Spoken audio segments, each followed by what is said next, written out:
was doing my leaving the year that the trouble started, and so our whole life, and then in my political life, I was young elected to the Dáil. All the years it was the North, and you were dealing with the North, and you were dealing with groups coming down, and mainly dealing with the SCLP in the early years, and then when I was elected, I was the first Fianna Fáil leader, first leader here to go to Glengall Street to meet the unionists, and then trying to get up the DUP on side. I had great regard for those guys, and I ended up great friends with David Trimble and Ian Paisley and Baroness Eileen, and got really used to dealing and understanding. But they lived through the Troubles, and they did want to see an end to the Troubles, and they did want to see an end to the violence. They might not have always said so on TV debates, but they did want to see an end to violence.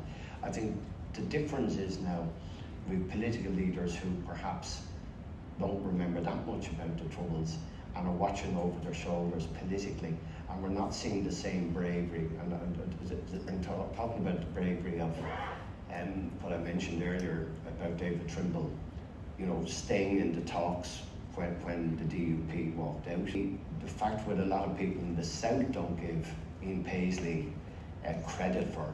I was in his house with Baroness Eileen when not alone was he thrown out of his political party, he was thrown out of his church which he founded. He couldn't even have his funeral in his own church because the bitter Whigs in the church turned against him because he did a deal with the Taigs, with me. And it's hard to understand that kind of bitterness. So my understanding of unionism now has been brave leaders like David Trimble and Ian Paisley who lost a huge amount because they dealt with me. And Martin McGuinness who had to go against some very strong opposition within the Army Council, and Kevitt and all the others. So now we're dealing with leaders who haven't had the experience of the past and who haven't been making those decisions, and that worries me. And then they're listening to people, younger people, who say we should be loyal to the King, and King Charles seems like a nice guy, and but he should be loyal to him.